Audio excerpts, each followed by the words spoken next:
A quiet roadside bar on the edge of a lonely highway is filled with truckers, bikers, and travelers escaping the rain. The newest waitress, Emily, works hard despite the rough crowd. She keeps her head down, serving drinks with a nervous smile. Late in the evening, a notorious biker gang storms in, led by the feared Razor, a giant man known for violence and intimidation. They laugh loudly, insult customers, and demand free drinks. The bartender stays silent, knowing any argument could end badly. Razor notices Emily and begins mocking her, making cruel jokes while the room watches in uncomfortable silence. She politely refuses to respond, hoping they will lose interest. Instead, Razor grabs her arm as she tries to walk away. The entire bar becomes silent. Nobody dares interfere because everyone knows Razor's reputation. Emily struggles to free herself, but Razor smirks and suddenly tears open the front of her work shirt. Gasps echo through the room. Everyone expects humiliation and tears. Instead, what is revealed beneath her shirt shocks every person in the building. Across her chest are several military medals pinned to a compression undershirt beside a faded tattoo of a special operations unit and deep scars from old combat wounds.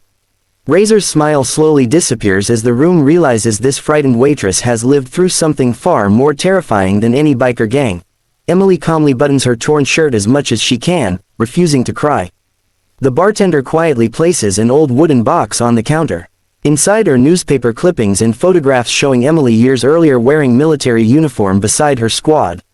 A retired sheriff recognizes the insignia immediately and whispers that she once received one of the nation's highest awards for bravery after rescuing civilians during a deadly overseas attack.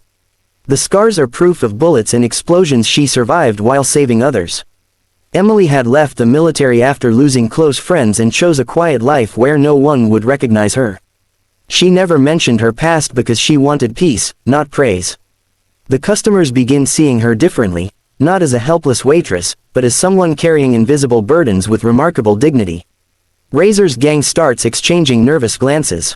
Their confidence begins fading because they understand they have crossed a line with someone whose courage has already been tested in life or death situations. Razor stares at the military tattoo in disbelief. Years earlier, while serving in another unit, he had heard stories about a fearless medic who repeatedly entered enemy fire to rescue wounded soldiers. The nickname from those stories matches Emily's call sign. He suddenly remembers a mission where unknown rescuers saved members of a nearby convoy, including one of his closest friends. Emily quietly confirms she remembers that day. Razor realizes the woman he just humiliated may have saved someone he loved. His tough image begins to crack. For the first time in years, guilt replaces anger. The gang members, who had admired Razor's strength, now watch him struggle with shame.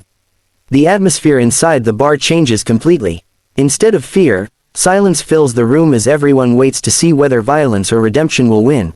Rather than seeking revenge, Emily calmly asks Razor one question. After everything you've lived through, is this really the man you wanted to become? The words strike harder than any punch. Razor slowly removes his biker vest and places it on the table.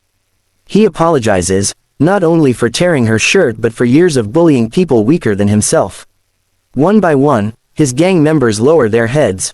The bartender hands Emily a clean jacket, and several customers help repair the damaged dining room that the bikers had disturbed. The retired sheriff says real courage is admitting when you're wrong. Even the toughest truck drivers nod in agreement. The tension that nearly exploded into violence transforms into an unexpected moment of reflection. Weeks later, the roadside bar becomes known not for a brutal fight, but for the night compassion defeated fear. Razor returns alone, this time wearing ordinary clothes. He pays for the damage, thanks Emily for forcing him to face himself, and quietly leaves a donation for a veterans charity before walking away. Emily continues working at the bar, still humble and refusing special treatment.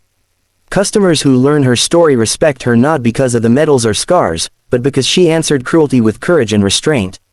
Travelers continue telling the incredible tale of the biker who ripped a waitress's shirt, only to discover a true hero standing before him.